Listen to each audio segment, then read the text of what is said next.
You are now tuned into Flippin the Birds, a Philly Sports Network podcast.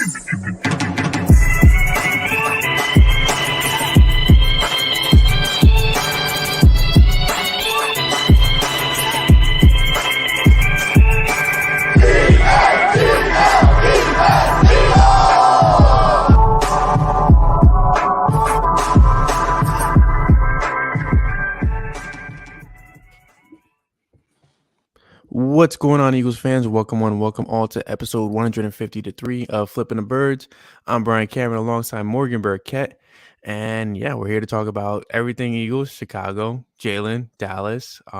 Missing our two co-hosts who took the day off for personal reasons. Eric is covering Flyers. Zach has some personal things. But yeah, we're here. Later on the show, we'll be joined by Birds Vs Boyz to kind of kick off Dallas. Is it Dallas hate week or is it just Dallas week?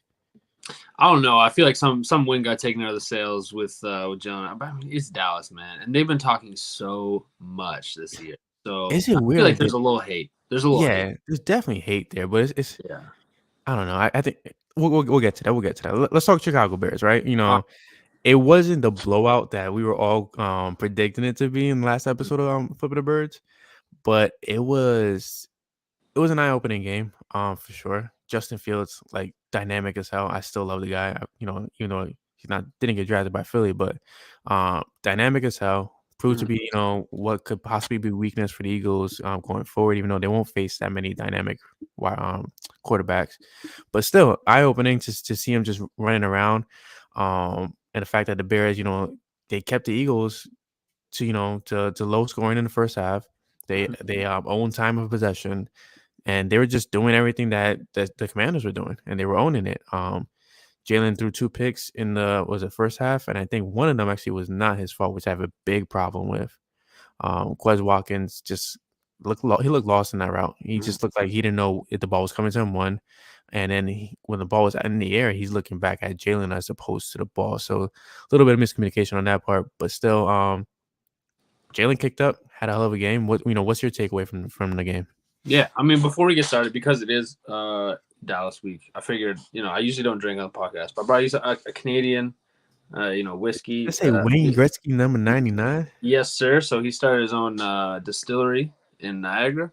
It's quite nice. So I got some whiskey for it. I don't know if you got a drink, but we also didn't get a chance to cheers to the 150th episode, which I believe was recently.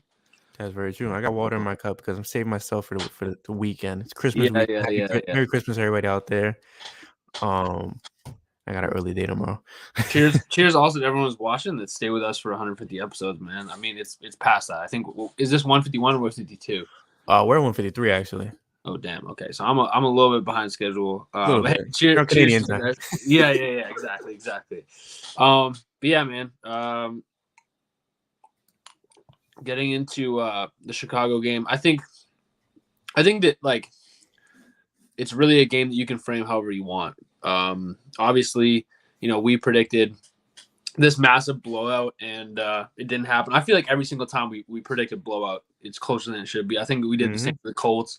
Probably did the same for Washington. It just doesn't work out, but you can frame it how you want to, right? Like, on one hand, sure, things weren't going the way that you wanted them to. We can talk more about those kind of interceptions, but they found a way to win. And they, in the second half, and this is something that we've talked about so often, especially on this podcast, is those halftime adjustments and whether or not they work and whether or not they're actually doing anything at halftime. And, they did. I think one of the big problems I had, which is probably more circumstantial than like a long-standing trend, is I think they were just looking ahead.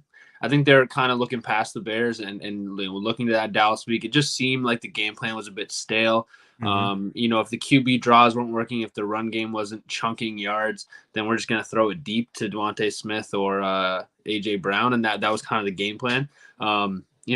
Fortunately and unfortunately, it kind of worked. So they didn't have to get off it.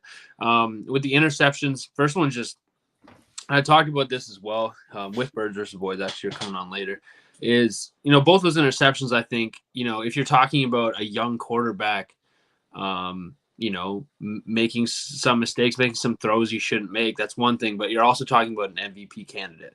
And so then it's just inexcusable, right? Like Quez Watkins, I think that there's kind of a third factor playing a role, but whether or not Quez Watkins runs that route the way he should, that's an underthrown ball. It kind of was. I feel like he was leading them though. You think it was underthrown?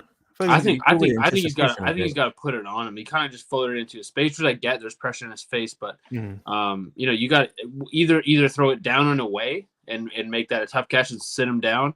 But you can't lead him across the field like that when you're not quite sure. It's just, again, it's not a bad throw. It's just a throw that if you're talking about an MVP caliber player, they don't make that throw, right? They don't make those kind of decisions. They don't take those kind of risks, right? That being said, I think Quez Watkins, what we're seeing with that factor is just how much the Eagles miss Dallas Goedert. And they're really, really trying to fabricate ways to get the ball over the middle. And that's just not what Quez Watkins does. He doesn't have the same feel for the game. He doesn't have the same feel for the interior. And that's when you're talking about these kind of routes, like how important it is to have that feel for it. Like it's great to say run a dig route at 12, right? But you really have to have that feel where he thought he could push that upfield a bit more. He thought he felt that corner kind of riding with him. And he hadn't turned his hips yet. So he felt he had to carry it a bit longer. And that's just like Dallas Goedert feels it better. Like he understands it better. He understands how to create that leverage. And then the other thing they're doing to try and get the ball over the middle is just throw slants to A.J. Brown, right?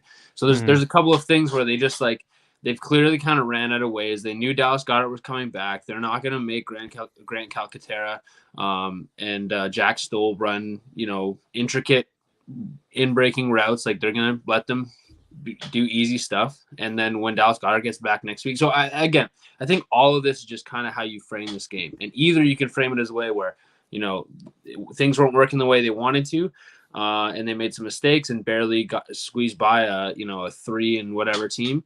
Or you could take it as a way where, they didn't really come in with a full game plan, still beat this team. The defense was fantastic and did a really good job of containing probably one of the best two-way threats in football right now.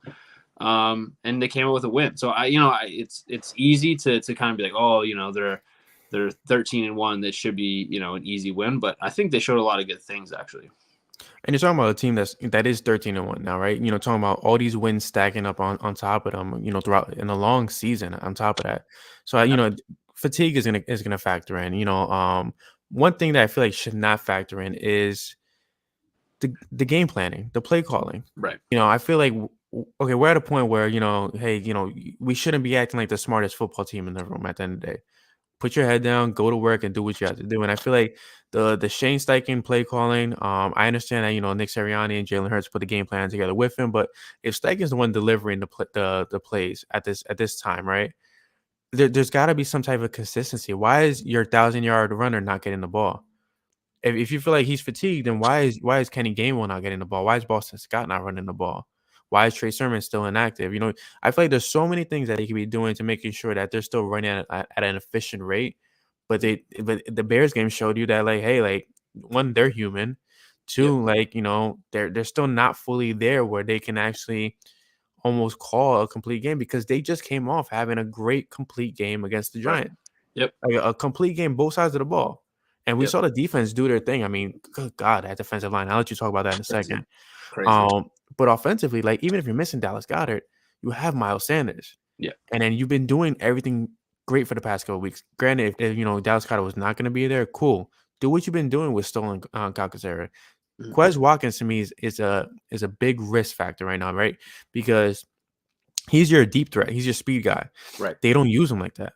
Right. It's Devontae and AJ getting the deep balls majority of the time. So if that's the case, in my opinion, I feel like Zach Pascal should be playing more, because he's more big-bodied in the middle of the field, and he's probably have better reliable hands, and he gives us all every single time. You've seen that, week in, week out, when he actually runs his routes. Quez is kind of like, it's weird because he's falling into that category where, like, we had so much expectations for him, but he is what he is. I mean, he got selected at that range for a specific reason, and we're seeing that. So it's just a little bit of I'm sorry, I got thrown off with whoever just jumped on the pod. It's, what was I saying? So it's a little bit of an eye opener with Quez Watkins. Like, what are we seeing out of Quez at this point? Like, we didn't get nobody else. We got Zach Pascal. Pascal's supposed to be Sirianni's guy. He's the bigger body. Put him in the middle of the field if you're missing Dallas Goedert that much. Yeah. Yeah, I mean, it's kind of just an issue of trying to fit a square peg into a round hole, and it's just not what Quez Watkins does. But I think again, we saw more of that downfield threat out of Quez Watkins when they still had Dallas Goedert. Now again, that's not taking away from the fact that we probably should have seen more development from Quez Watkins at this point. But you're right. He's a fifth. Correct me if I'm wrong. A fifth round draft pick. And that's fifth or fourth, I think it is. Right? Yeah, and that's what he does. Like, he's a fast guy. He's long. And he's got to work on his route running. He's got to work on his feel for the game. But that's another case where I think people kind of give Jalen Hurts that first year doesn't count. Same with Quez Watkins, right? Like, he wasn't a full-time contributor until last year, so he's still figuring it out. And he wasn't a Power 5 player or anything like that. Like, he's got a lot to learn, and so I think that is just maybe a bit of both, where he's trying to figure out this new role and trying to improve. You're always going to kind of have that area in the middle of the season where AJ Brown had games like that too, right? So it happens. But talking about the run game, I mean, the game plan from the Bears clearly was to stop the run at all costs and live or die by the fact that they were going to leave their corners on an island, right? And you expect the receivers to win those matchups, and like, props to the Bears corners, man. They were out there, they were balling, they played really well. And these are so the kid, Jalen Johnson, that's who it is. I believe so. There's another guy too, and I'm blanking on his name right now as well, but that's because, like, again, like, they're not household names. They're not full-time starters by any means. I think they kind of got thrust into that role by because of injuries, and they did well, man. So the fact that the Bears kind of had that to lean on, which no one really expected them to have, allowed them to kind of shut down that run game.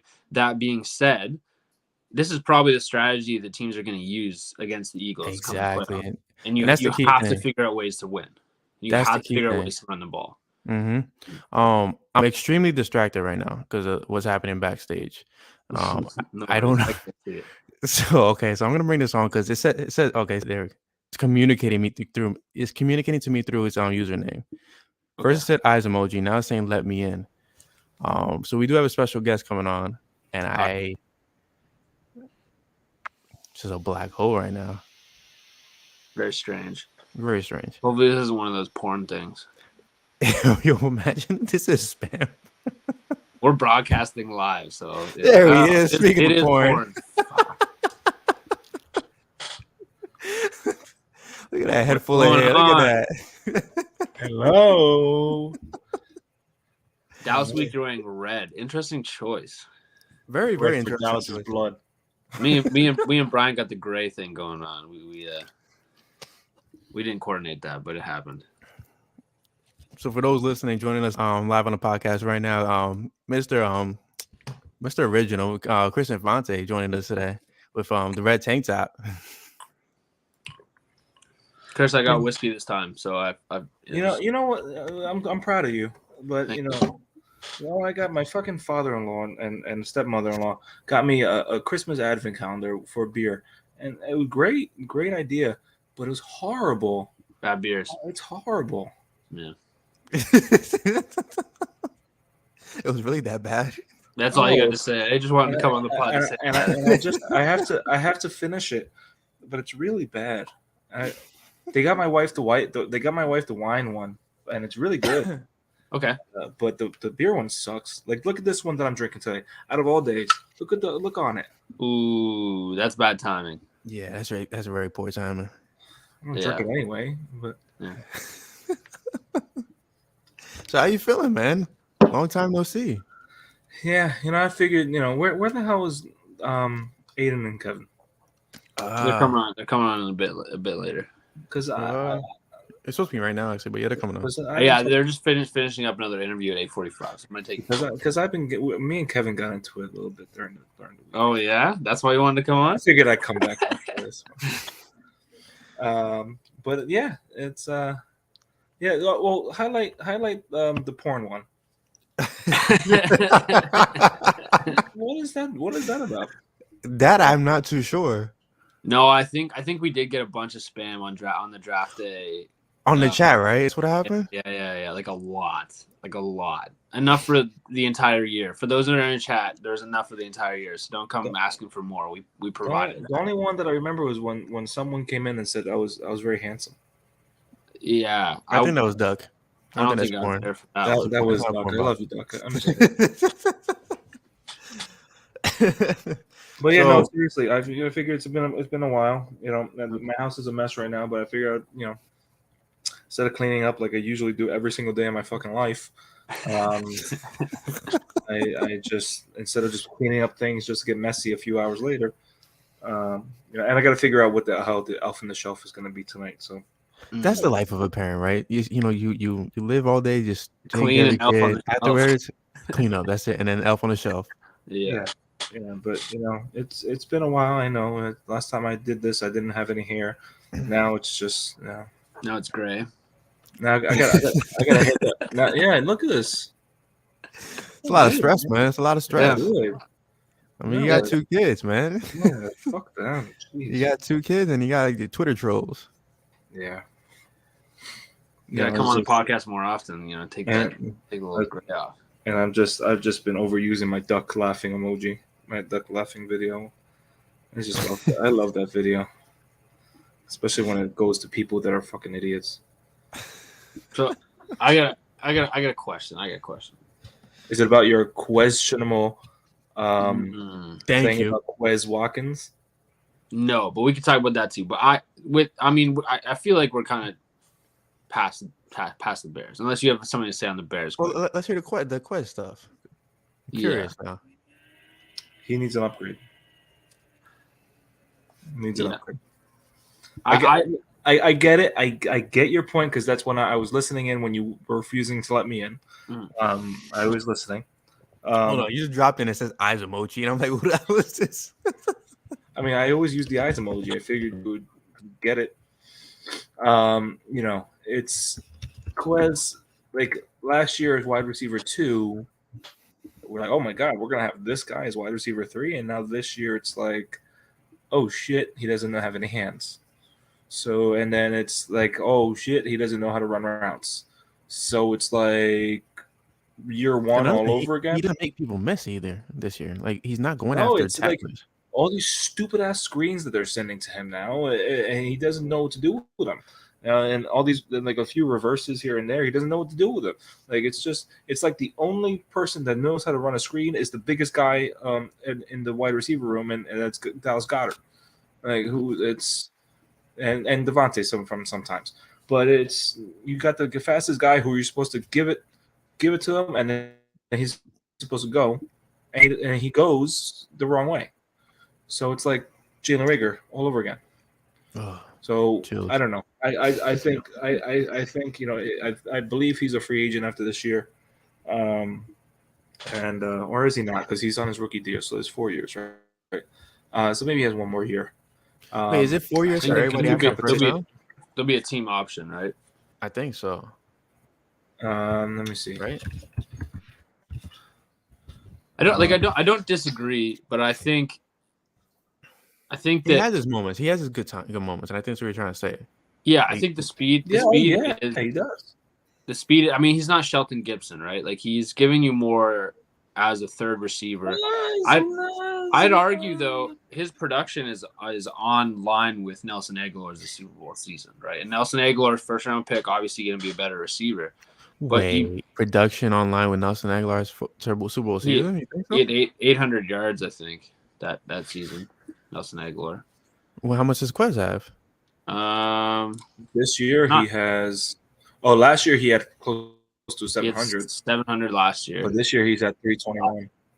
This year he's at 321. I thought it was a bit higher.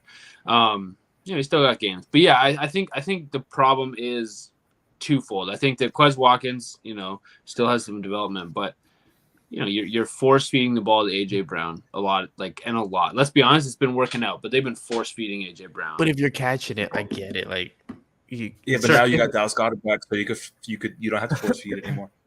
So It's kind of like you have your top 3 options back now. Right. With when Hurts plays this Saturday, you can lean on whatever, finally fucking lean on Sanders again. and go with the usuals, and maybe that takes off some pressure off Quez a little bit. Maybe he's been feeling it with, they're targeting me a lot more lately because they got no other options. But you can't move. I love Zach Pascal. I don't think you move him up to wide receiver 3. I think he's great in his role as he is right now. But you need some guy who's like in this. I think next year you got to get a slot guy, a legitimate slot guy. Maybe it's Greg Ward. But I'm surprised they haven't called him up yet or elevated him. But maybe they trade for Jamar Chase and stick him in the slot. But it's I don't know. Like I got dragged a couple weeks ago saying wide receiver 3 needs upgraded. Oh no, Quez is blah, blah, blah, blah. Yeah, and then last week what happened? Everybody's questioning his effort. So I don't know, but he does have one more year in his contract. So. And you dropped a little tidbit there. So we had a little debate this morning on PSN chat about this. Jalen Hurts interview today, Nick Sirianni interview today, and Jalen sounded as confident as ever that it's business as usual entering Saturday. Nick sounded confident as well, saying Jalen heals fast. Jalen, he's pushing for it. So what's for the world to know, what's your opinion on Saturday besides the fact that you kind of just dropped it a little bit? I said it in the chat. Obviously, no one else in this chat is in the chat, but this is a legacy game for Jalen Hurts. Jalen Hurts has a chance to go into Dallas wearing the black on blacks in the most awesome uniform you can ever wear as a person of Jalen Hurts' swagger, and go into Dallas and not only clinch the division, but clinch a bye against Mr. Dak Prescott and show all the fans that, we're waiting for Christmas Eve. You have that chance to say, all year long, people have been saying we haven't beaten anybody. And you can go in there into a hostile environment where people are thinking, you're just a running back. You can go in there and drop 4 TDs on this fucking team and tell them to suck your what. And go right into like next week, maybe play a half next week just to, not sit for so long. And just let Minshew run the next couple weeks after that, and let you really heal up before January 21st or 22nd, whenever that divisional round is. I think Jalen Hurts is smart. He's not Wentz. He's not selfish. He's not Wentz. Definitely not Wentz. He's not selfish. So if he really can't go, I don't think he will go. But just. I think this moment for him, even though he doesn't want to show it, I think this is something that he can hang his hat on and say, I led my team to 14-1, including a sweep of Dallas and an MVP season. I don't think you can let that go. Yeah, Go ahead.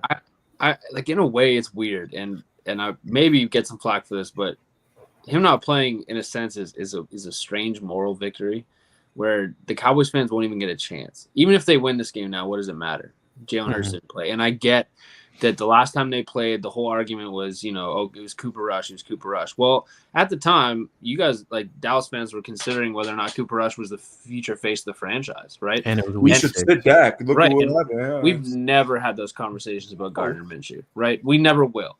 And maybe we did last year, but maybe the racists. But the moral victory of just like not even allowing Dallas the chance to compete with our ones. Now that may happen in the playoffs, but knowing Dallas, they might mess it up for themselves. Who knows? And I don't, knock on wood, I'm not jinxing the Eagles, but even if if the Eagles keep it close in this game, then that's a huge moral victory. Like, imagine how defeating it would be to not crush this Eagles team now without their star. And I get it. The Eagles team is stacked. They don't necessarily need Jalen Hurts, but they're a completely different team with Jalen Hurts on the field. And this is a Dallas team that thinks they can really go toe-to-toe with an Eagles team. And I can't wait. I was hoping that we'd be in a situation where we might even just rest most of our starters. That would be so lovely it would be so defeating for all these Cowboys fans to think the Eagles are beatable, just for us to not even play starters.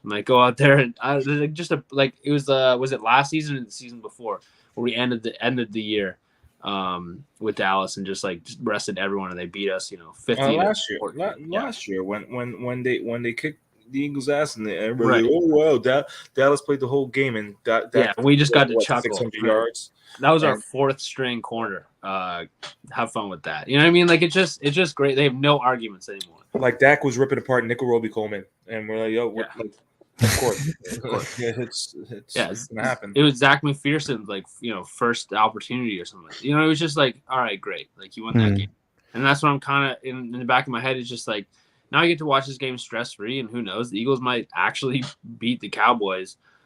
And I mean, if you lose to this Eagles team without Jalen Hurts, that's your season. I think it's gonna be wild. Franchise. I think you just got to fold as a franchise. And so to write off of Chris's point, before we bring the Birds versus Boyz gentlemen on, I think it makes sense that Hurts possibly ends up pushing himself to play this game. Think about it, you're in Dallas. Hurts, Houston is 4 hours away from Dallas. Christmas Eve, there's a lot riding on this. And to me personally, dude, nobody wants Jalen Hurts to win MVP. Nobody. There's no national media analyst that wants Jalen Hurts to win MVP. It's just a fact. It is what it is right now. It's Pat Mahomes, Josh Allen, all this extra crap. Jalen Hurts deserves it. Everybody knows it without a doubt. The guy I've said it and on the ground. Mahomes is by far the best player in the NFL. Absolutely, there's no question about it. But Jalen Hurts is the MVP this year. Absolutely. I think there's people saying, "Well, Hurts has AJ Brown. Hurts has this." Patrick Mahomes has probably the best tight end in the league history. You really want your quarterback to play in this Twitter Bowl to possibly get hurt? It's the Twitter Bowl, man. What are we doing? We want. Well, listen, we had Chris on IR for quite some time, and you guys brought him back today. I came back for this matchup. But I'm not fully back. That's why I'm only number 45, Jordan. Okay. You've been down. You got this is your flu game. I got to work my way back up to 23. You were playing baseball a little bit. Now you're back playing with us again. He's hiding the logo on the can because there is a star on it. So that's okay. Yeah, you got that looks more like the Hamilton star from the show than it does the Cowboys star. It's disgusting. That's why it's a star. That's fucking gross. Oh God! Well, definitely welcome Kevin and Aiden. I mean, it's been quite some time since I think all 5 of us have been on this podcast. So definitely great to have you guys on. You guys have been running a marathon this week, from what it looks like. I'm trying. We literally just were on with E-Rock, so that's why apologies. All good, the week. Cowboys Eagles already started off with a bang with Morgan just not sending the link, so we're just sitting there like, all right, well, that's why I left, by the way. Great tip for anyone who's starting a podcast: send your guests the link. That's a real that's a hack. We got done and we were like, all right, perfect time. We were like, Chris comes on like, oh, where are they? I was like, oh, they'll be on any second. No, they won't. Where are these fuckers? Oh God, you have one job more. Yeah. That's what we got interns for, right? So, where's Zach? When you need him. Sometimes his beautiful hair just messes up his brain, so it's all right. Yeah. Usually wearing a hat. That's the problem. Yeah, it happened with that hair today. You had a long day, didn't you? Might have been. All right. Well, I mean, let's talk about it. It's Cowboys hate week, Cowboys week. Jalen Hurts possibly not playing week, whatever you want to call it. The stash week. First, we'll start with K-Man. Keep that same energy week. That's why we're starting with the Cowboys. How are you feeling as a Cowboys fan about this? Miserable. Don't get him started. Oh, here we go. I mean, it's funny too because I'm I keep saying I'm the anti-hero when it comes to Cowboys fans. I don't want to. Everything we were just talking about it, right, Aiden? Everything seems like it's this perfect storm, right? With Jeff Garcia went into Dallas on Christmas as a backup quarterback and won, and now it could be Gardner Minshew. Minshew's given the eulogy at the funeral today. He hasn't played this year. Everybody, it's Dallas just lost to Jacksonville. The Micah Parsons, is it the system? Is it Jalen thing? It's just everything on a silver platter, and it's just like, damn it. Having that godly experience of a comeback win against the Texans. Yep. The nice thing for Micah Parsons, actually, now that I'm thinking about it, is either way he kind of wins, because if Gardner Minshew plays and wins, then it clearly is the system. And if he plays and loses, well, then Dallas won. So, hey, perfect world for Micah Parsons in a way. Ironically, a win-win situation for him. He can, exactly. You know, like he can either win or if he loses, he was right in the end. Yeah, either they make the playoffs or he becomes an analyst, or unless the defense just takes over and just Dak just throws. Well, and that's the thing. It's like it's such a frustrating thing because why does it have to be the system or Jalen? And this is like Jalen is at an MVP level this year. Yes. Right. I think we all agree on that. It's Patrick Mahomes. It's him. I'm not even putting Josh Allen in that conversation because the Bills said that fault. It's Patrick Mahomes and it's Jalen Hurts. Okay. But the Eagles are also a badass team. Great offensive line, great defensive line, great weapons, great running backs, great cornerbacks. Like, so yes, Gardner Minshew can go into Dallas with that great team and win, but that doesn't take anything away from Jalen Hurts' MVP candidacy. I don't think so. I don't think it's okay if Gardner Minshew goes in and wins. Yep, Micah was right. It was the system. No, it's a really good team, but Jalen's also an MVP candidate. I see. Yeah, the Micah Parsons comments were one thing. I didn't think they were that bad. It was the optics of the situation and him saying it. It's just like, you're not the one who should be saying it. It's not the time you should be saying it. The Chris Sims thing, for him to just completely discredit Jalen, act like he's not an MVP, say you could plug anybody in there, plug Minshew in there, and things wouldn't change. We got off with E-Rock, and he used the perfect example. Like, this is going to be like backup goalie syndrome. So, like, I could see Minshew winning this game. I have the utmost faith that he could.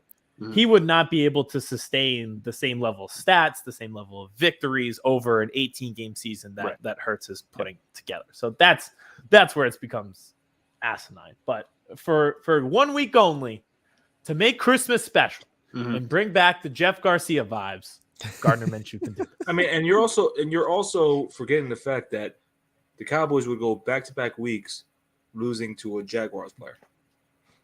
Yes. Very true. Yeah. Gardner was the quarterback, and then they brought in Trevor Lawrence. Or an Eagles coach, to be fair. Or an Eagles coach. Yeah, that's to be fair, huh? So, there we go. The groundwork has been laid. It's just there. So, I mean, yeah, like it's Nick Foles all over again. I mean, not the Super Bowl run, right? But people saying like, "Wow, Carson Wentz went 13-1, 12-1. Nick Foles could have did that." No, he couldn't have. He just hit. He was lightning in a bottle. It was a really good lightning, but there was no way that he would have done that again. Put Nick Foles in 2017 the whole year, they still win the Super Bowl. No, they don't. Carson Wentz brought a different style of play, and that first game, Nick Foles played. Maybe it was the second game because Giants Raiders, right? Against the Raiders, he was horrible, awful. Yep. Against the Falcons, he was horrible. He was a Keanu Neal and me away from throwing an interception, and the game was over. A Jalen Mills defensive play on Julio Jones, like you don't put game plan for that. Which you win the lotto a lot easier than Jalen Mills making a play. So shit happens. So it's just people just like to talk. I'm curious. Does it take the wind out of the sails on this matchup? Because even if the Cowboys do come out with a victory now, like I think there's more to be said about what it would mean for this team morally than actually with the numbers. Like we talked about, like they're probably going to make the playoffs anyways. They'll probably be a wild card team. Well, they will for sure be a wild card team, and they'll probably be that number one wild card team. Yeah, they'll be the 5 seed. Yep. So it doesn't really matter what the win would mean on the record sheet, but for a moral victory to beat Jalen Hurts at this time of the season would have been huge. And now, he may still play. I don't think so. I don't think it's likely. I think they stir up those rumors to kind of keep people on their toes and get people watching and all that stuff. But does it obviously doesn't mean as much, but does it still matter? Like obviously it matters, it's still a game, but you know what I'm getting at? Like does it to Dallas take the win of the sales? Yeah, exactly. Yeah, I think it does because of the Aiden and I have talked about this on BVB is like the consistency that the Dallas Cowboys have been since the Colts game, since the Giants game. Like they haven't been good, right? Since the Minnesota Vikings game, they haven't put together a complete game. They were bad against the Giants for 3 quarters. They were bad against the Colts for 3 quarters. They were bad against the Texans for 58 minutes. They were very good against the Jags for a half, but then very bad. So they need to be picked up because if you barely beat the Texans, then you lose to the Jaguars, and then let's say you get boat raced against Gardner Minshew and the Eagles. And then you have to go to Tennessee to go see the Titans. You just literally backed into the playoffs, literally because of a Giants win after a loss. It's like you have one of those, you walk past somebody, you're like, what's that smell? Like they like look nice or in a suit, but you're like, you fucking stink. Excuse me. Like that's kind of what the Eagles are right now. They're that guy on the subway that's in a suit but stinks. I think the game may not matter. Wait, the mathematically. Eagles are, or the Cowboys are? No, What Cowboys. was that about? The Cowboys are. Cowboys. Oh, you said the Eagles are. Hold on. Whoa. You tried to slip that in there and tried to get 4 people. We don't get onto the subway. We run straight into the pole as it takes off. We wouldn't be on there to begin. Exactly. We make headlines. We missed the doors and just try and chase after it. And that's it. But I would agree with Kevin. I think like the game may not matter mathematically, but I think it matters a lot psychologically, especially for the Cowboys. Like the last 2 weeks have been really rough. I think the defense is getting torn apart. It's a matter of pride thing, and it's a matter of saying like we belong where we're supposed to belong. And for the Eagles, like you could make the same case. Like for them to just clinch and do it with your backup quarterback and do it on the road and do it in prime time and any type of thing that people have tried to discredit you. Oh, their schedule's not that tough. Like, oh, they haven't played anybody. Like, oh, like they haven't had any bad breaks. They haven't faced adversity. Adversity's been the word all day on NFL Network with the Eagles. Well, if you go on the road against your biggest rival and win with your backup quarterback, all right, that answers all that. You're legit. And then you figure it all out in the divisional round of the playoffs from there. Like, I think it's stupid argument is that, oh, the Eagles have not faced any adversity. Finally, great, awesome. Like, oh wow, because they really wanted their best, one of the best tight ends to get hurt. They wanted their safety to get hurt. Yeah, let's just do that on purpose so we face adversity. No, great. At this point of the year, it's a little bit of really good teams and a little bit of luck. If you're lucky and you're healthy, then you're gonna keep winning. But like, oh, they haven't had anybody get hurt. Okay, maybe they're a really well run team. Maybe Chip Kelly's smoothies have come back. So secret smoothies. At least it's not Doug Peterson. I love him, but at least it's not him saying, "Yeah, he's day to day," and he ends up out for the rest of his career. Oh, those were terrible times. I think the biggest thing to me right now is how this game is going to affect Jalen Hurts MVP the MVP talk. If he doesn't play in this game and Gardner Minshew wins, then hey, all these nationalities were right. Pat Mahomes is the guy. It's the system. All this extra BS, and it takes away the credit of what Jalen Hurts actually did this season, the improvement, the passing, like the passer rating, the yardage, the rushing touchdowns, like all the above. Like this guy has completely revamped the franchise and went from literally being a Taysom Hill kind of player to the franchise quarterback, and that's being discredited largely. So. For you guys, or to quote our draft guy Lance Erline, when he came on last year, he said Jalen Hurts was Tim Tebow with a better arm, and he was like he doubled down on it. Yeah, so you heard it here first, everybody. Brian wants the Eagles to lose if Gardner Minshew plays. Whoa, we're not doing that this time. That's what I heard. No. We did that last time with the Giants, and then this whole Giants fandom BS started for good 7 weeks. We're not doing that this time. But hey, it doesn't matter if the Eagles win or lose, because if we beat the Saints or the Giants, or if Vikings lose a game, that's it. Like we clinch the 1 seed. Personally, I would love to see Jalen play this game. Who gives a fuck about week 17 and week 18? Who gives a shit about that? We care about week 16 and doing it now, so we don't have to risk anything happening between now and week 18. And saying, "Oh shit, we could have just wrapped it up in week 16."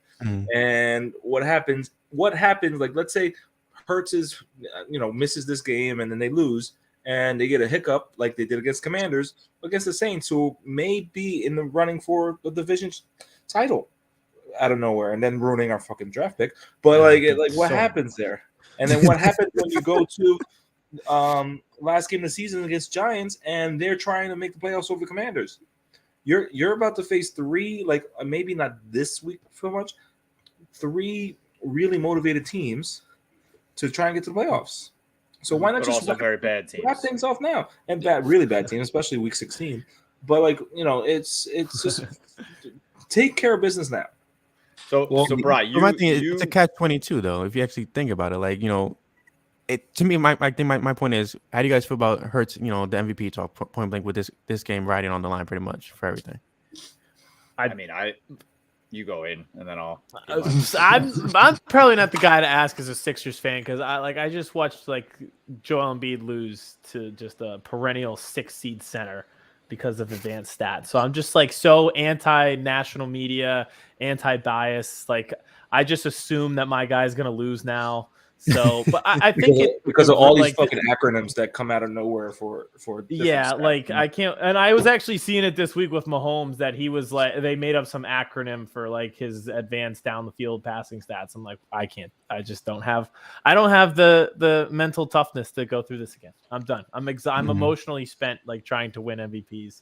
Let's just win the Super Bowl. To be fair, like I do think this kind of ruins it for him. If he wins this game, I think it would have been over. The national media just hates Philadelphia. Right. They do. They honestly do. Like, there's just no reason for a 6 seed center from Denver to ever win the MVP. I do think this ruins it for Jalen because it was the perfect Heisman moment, if you'll say. Mm-hmm. You know, like in college, you always have that Heisman moment in a big game. This was the big game, primetime, Christmas, everything like that. If he wins against the biggest rival, plays like he's been playing, I think it's kind of a wrap. In this specific case, like, Patrick Mahomes is awesome. He's a great player. If you vote for him, I think it's a more valid argument, you know, Jokic versus Embiid versus Mahomes versus Hurts. The people who are like, oh, well, Mahomes lost Tyreek Hill, so that means like he should get the votes now. It's like, no, you don't get penalized for building a good team. That's not how this works. Like we traded for AJ Brown. That's not a hindrance against Jalen Hurts. You know, I think that's just a crazy way to vote. But I just think him missing this game probably does ruin it for him, unfortunately. But wow, he's doing real well with AJ Brown. He couldn't do this with Jalen Reagor. Like that, nobody can. I mean, no. Wentz would have won the MVP if that mattered, right? Like, there's it's similar. You know, just missing games shouldn't matter so much, I think. But you only got. I always look at it's like best player on the best team, and we've consistently been the best team from September to Christmas so far, and it's been because Jalen's leading the way. And listen, if you vote for Mahomes, who's amazing, I can't stop you. But I think it's been pretty clear so far who's the most valuable player. Are you guys going to go to a parade in February if he wins the MVP? No. Right. You're going to go to a parade if you win the Super Bowl. That's where you're going to go to. I'm going to go to any. So do you really want to risk your franchise quarterback playing in this game and have Micah Parsons or somebody else screaming over the edge, head him into the ground, and now he's out, and now you are playing Gardner Minshew through the playoffs just because you wanted him to win the MVP? No one cares about the MVP. Okay, yeah, it's him and Mahomes. But wouldn't you rather win the Super Bowl? Wouldn't you rather protect him for this one game? It is kind of our MO. I don't know. Like, this kind of fits into the narrative for Philly. Like, let's say he wins the MVP, but you lose in the playoffs. Right? Are you going to a parade? To the MVP? Yes. No. This is about Super Bowls. Okay. Well, I'd still go. If this was Dak Prescott was in the running, I would want him to sit down because I would want the team. Which again, you said Aiden. Another game. You said I missed this game. If he was, but he misses already so many runnings. games. Okay, I'm not cool. I'm not bothering me. Well, the problem solved. He'll never be in an MVP conversation. There we go. Yeah, never mind. Enjoy. Have him play. Have him get hurt, and guess what? All you were going to be fucking crying going to the playoffs. Like, but he has his MVP trophy. Yay! Well, I think what it is kind of similar to what Brian was talking about, kind of similar to what Aiden's talking about. It's just that validation. It's like finally the league noticed that the best player was on the Eagles, and like it is kind of crazy. And again, I'm kind of from the inside looking out, so that I'm sure that there's other teams that could kind of claim this title, but it just seems as if every single time the Eagles are slightly good, there's a heap of criticism or poking holes or whatever it is, just to justify the fact that they're not as good as they should be. And we talk about that record and say, the Eagles don't play anyone good. Well, they beat the Minnesota Vikings pretty handily. And they're the number two team, right? Like, it's just so incredible to me that the mainstream media can just can make it so anti-Eagles and make it so easy and passive, where it's just like, oh, like, is Jalen Hurts really that good? And it's I think more so than the statement made by Micah Parsons, it's Von Miller kind of going, oh, like you just heard something revolutionary. And just like, oh, is it the system or the quarterback? It's like, Vaughn, you've been in this league long enough to understand that you can't win anything without both. Like, look at Tom Brady. He's some of the best coaches of all time. Well, look at Matt Stafford last game. You look at Peyton Manning, like all these quarterbacks, like they've had good coaches. There are not very many quarterbacks that are Hall of Fame quarterbacks that have done so with bad coaching. You'd be hard pressed. Look at Patrick Mahomes.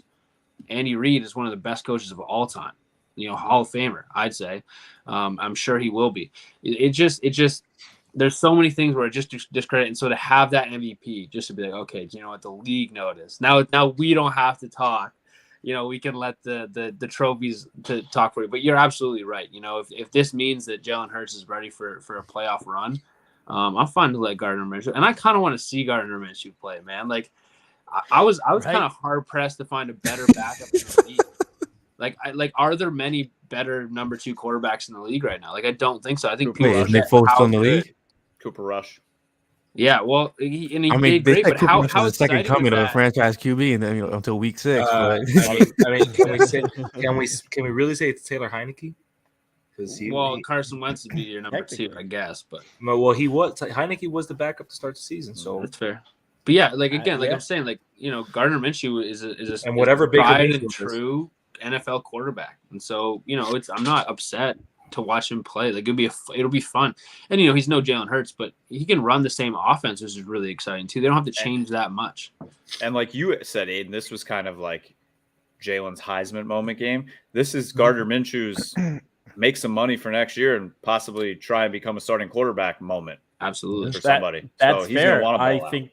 Yeah, he should ball out and then go into Sirianni's office and try again. Ask if he can be the starting quarterback again, just like he did last year. You can start for the rest of the season. Don't quit now. It's Minshew's Foles moment. It's the system after all. Like, who cares, right? Let's put Greg Ward in quarterback. But I don't know. For me, I don't see the risk. I mean, do you think do the Dolphins hang a 1984 Dan Marino MVP banner in their stadium? No, I think they'd rather have a 1984 Super Bowl banner hanging. Mm-hmm. But Marino never won the Super Bowl, but he won the MVP. Fair enough. So from what you're saying, what I'm getting is that you're saying the Eagles are going to win the Super Bowl. I think they have a very legitimate shot to. No, you said we're going to win the Super Bowl 5 times. I actually counted. So I appreciate all that. The confidence from a Cowboys fan is phenomenal. It's been proven already that we're winning the Super Bowl. Have you not been following the tweets? It is a trap. I do have an interesting question because I was going through this today as well. So if we're talking about the NFC race, I think that probably the second best team, even without Jimmy Garoppolo, is probably the 49ers, just because that defense is so good. However, I think the best team is the Eagles, and I think the Cowboys have a better chance of beating the Eagles in the playoffs than the 49ers do. So, Aiden, we had this question, right? We went over this. Yeah, so I think we literally talked about that and just last the week. Different matchups once we get into the playoffs. I think far and away the second most talented team in the NFC is the 49ers. That defense is scary. It's legit, and they are robotic on offense. I remember listening to this interview about Kyle Shanahan, and they were saying like all he needs Jimmy G to do, why he likes him, is because he has everything else set up. Like, and why running backs sometimes don't work out there is because you need to hit the hole at a certain time, at a certain moment. Right. And he has everything aligned. You just have to robotically do your job. Yep. I think they're far and away the best. Mentally, I could not handle losing to the Cowboys in the playoffs. That's it. Like, that's the whole thing. Psychologically, I will never recover from the Cowboys advancing to the first NFC championship in my lifetime that I've seen by beating the Eagles. I can't deal with that. So I don't know who I'd rather play. I think, like I said, I think the 49ers are Jalen Vikings. I'll wake up the next day, though, if we lose to the 49ers. I don't know if you'll ever see me again if we lose to the Cowboys. Imagine a mental stinger if Jalen actually doesn't play Saturday and the Eagles, whether they win or lose, whatever case may be, but we face the Cowboys in the second round. I mean, the attention is going to be on, hey, we beat them without Jalen, or we didn't beat them without Jalen. Let's make a point to beat them with Jalen. I think it would be pretty hard for them to see Dallas if that's the case, because But isn't it Bucks versus? I mean, right as it stands right now, isn't Right it now, Bucks it'd be versus Bucks Cowboys. Yep. And then It'll second be round. It'll be the winner of that. Oh, because it's only one bye now. It doesn't go. Yeah. Mhm. It doesn't Unless- go. It doesn't go lowest seed somewhere else. So. It does. So it does go lowest seed. So you would need whoever the 6 or 7 is to win. Like the Giants Yeah. or Lions, maybe. Lions. Yeah. Could be the Lions. Yep. Which I could actually see. Yeah. They're playing well. Yeah, they're That offense is They're- kicking right now. one of the hottest games of the 1-6 to 7-7, which is insane. That's quite the run. And the one loss, they were with the Bills the entire game. It was the last second field goal for the Bills. Yeah. So it wasn't like they were getting blown out. Yeah. But the Eagles haven't played anybody. But yet, Beat the Lions, yeah. Week 1 shootout, but they haven't played anybody. So I guess, I mean, even with or without Jalen, like, what are we looking at prediction wise for this Eagles versus Cowboys matchup? You can't say with or without Jalen. I think it's two different outcomes with or without Jalen. All right, so let's go without Jalen. Who's with Gardner Minshew With the stash. I really do think the Eagles have a better roster, so I think they should win this game, but I think it's like a 27-24 maybe type game. I think Dallas does get some points. They're going to be fired up, but it's like one of those, as Aiden likes to call, at the end of the game, the Eagles just get one of those FU drives going, and they just run it down the Cowboys' throat. They get into field goal range, and they kick the game-winning field goal as time expires. One of those type games. So we'll actually use Miles Sanders. It's good to know. Yeah, That would be ideal. It would have been pretty freaking ideal when it was 7 degrees and windy, but can't always have your way, I guess.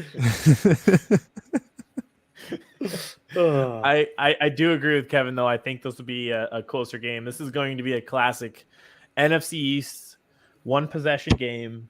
I think it'll be close throughout. And it comes down to, I think it's like if the Eagles can get one last stop, it might be a situation. It's 27-23. It's 24-20. They need a touchdown. And similar to when we saw that 17-9 game a few years ago, where it's like the Cowboys have to score. They took their shots. Sidney Jones, that future Hall of Famer, made the stop on Michael Gallup and got it done. And I just think it's a situation like that where you kind of rely on that pass rush to get home, and maybe like a strip sack of Dak ends it, and you go home. Going back, if you remember the Kyle Orton game, Brandon Boykin picks him off. We win the division. Yeah, I was in the building. On Thanks, the final Ed. draft. There you go. Just wanted to bring it back up for you. Thank you. But a situation like that, it's like your defense needs to get one stop for all the glory. I think it'll be a game like that. And I will say, if you do, towards the end of the game, fourth quarter, tell your punter, punt it deep, pin the Cowboys deep, because 2 weeks in a row from his own end zone, late in the game, Dak has thrown an interception. So if you get him backed up in the own end zone, 6 minutes or less to go, watch out. Darius Slay. I mean, Brett Kern, new punter, former All-Pro. Mhm. There you go. We'll How see if about he your can. guy too? How about Dicker the kicker? Just crush he's off making a with the legendary Chargers right now. play. He's rock hard, man. I love that kid. I guess Chris is technically a guest. You want to go first, Chris? Or you want Yeah, you can go. Yeah, you can go. All right. I think one of the variables we didn't quite get the chance to talk about, but Kevin actually brought it up is where Micah Parsons will play. There's a lot of injuries along that defensive line. Are they gonna, at linebacker? Sorry, are they gonna keep him on the defensive line? Or are they gonna put him at linebacker? I think if they kind of allow him to play linebacker and flow, it could be a really tough game for the Eagles. And I just think that you kind of know what the Eagles are going to do defensively. They're going to try and shut down the run and make Dak Prescott throw the ball. And the way that they play we've seen teams take advantage of how predictable they are. They confuse a lot of things, but they mostly play a cover 2 shell zone, or they just go man. And Kellen Moore's a genius. Let's be honest. He's really, really smart. He figures out ways. He's going to figure out ways to get CD Lamb in positions where Bradbury has to chase him across the field, or Darius Slay has to chase him across the field, and he's just too fast. So, he's not going to have, 300 yards. They're going to have to, rely on someone else. But there's just going to be those opportunities in the game where they get that matchup they want and they're able to move the ball. So I think with those two variables, I do think it's close. I think the Eagles find a way to keep it close. But I just don't think that the Eagles with Gardner Minshew under center have the firepower to hang with the Cowboys. I think it's going to be something around 28-21, maybe 28-24 for the Cowboys. The Eagles are undefeated when Morgan predicts a loss. Just want to put It's that true. out there. Oh, It's true. It's then a trap. in that case, I was about to say, let's have some faith, and then Now No, it makes I predicted a big win last week. I think I predicted big wins against the Colts and Washington too. So I know what my role is. I know You what my predicted a role loss is. against the Vikings too, if I'm not mistaken. You and Eric got a lot of flack for that. Yeah, I think so. I think so too. So I know what my role is. I know what I'm supposed to do. So So as you can see, Morgan is the Dan Cilio of Flipping the Birds. yep, you bet. yeah, that Make guy. that name on this podcast, please. Jacob Media. Fuck that guy.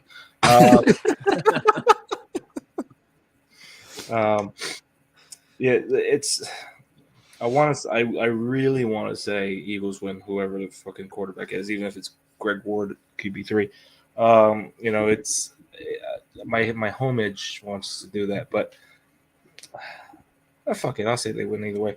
I do think the game plan. Obviously, the game plan, even though the offense doesn't really change per se, quarterbacks. That's why they have Minshew there, so they don't have to change much.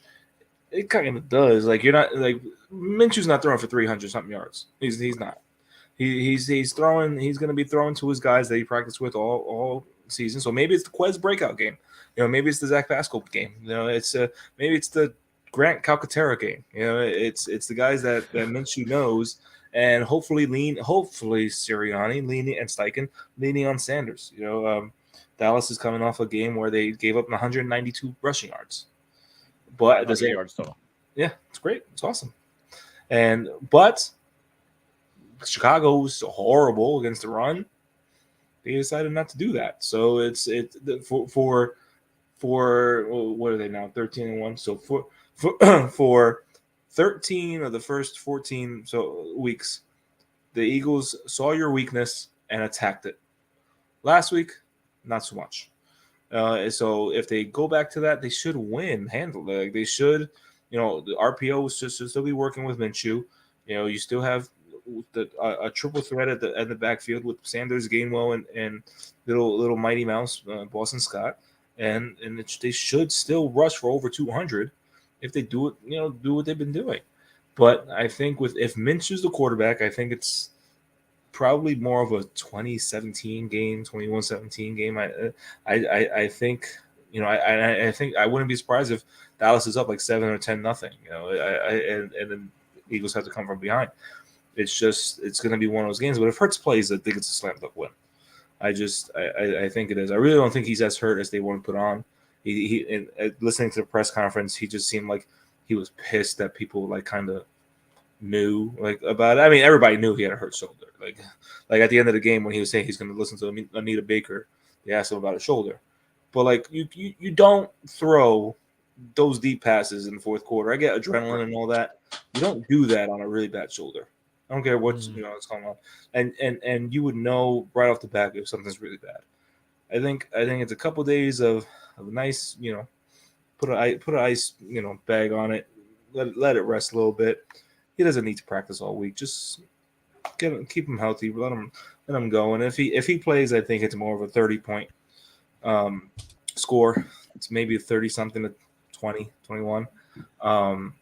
But I think Eagles win either way, and then they can worry about really resting him. I'm just weary about that huge layoff gap.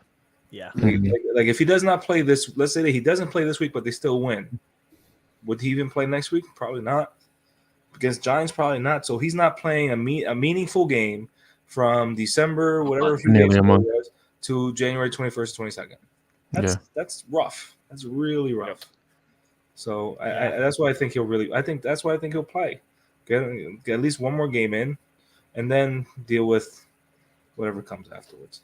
But So I don't disagree with the score. I was actually going to go 21-17, but I think Eagles pulled this, and for a reason that nobody's mentioned at all in this podcast. Hassan Reddick, the defense. We talk about Michael Parsons and the NFC East. We talk about Michael Parsons this, Michael Parsons that. But Hassan Reddick has been a freaking animal for the Eagles this whole season. And you see him completely go off against Justin Fields. I mean, he was in the backfield majority of the games. Fields slipped, out of his hands a couple of times. But I don't see Dak slipping out of his hands at all. And if he's going, Brandon Graham is going. Javon Hargrave is going. Fletcher's going. Sweat's going. Like, this defensive line is a different defensive line than we've seen in the early weeks of the season. And I truly believe a lot's going to be riding on defense. And I think they're going to buckle down and actually get it done. Zeke has owned the Eagles for his career. And I think this is a time where it's like, hey, we got Jordan Davis back. We got Hassan Reddick going. We got these guys just flowing right now. And they're hungry. They want this, this title. They want everybody to shut up and understand they're the best team in the league. And I think the defense pulls it off. So I think it's going to be a 21-17 game.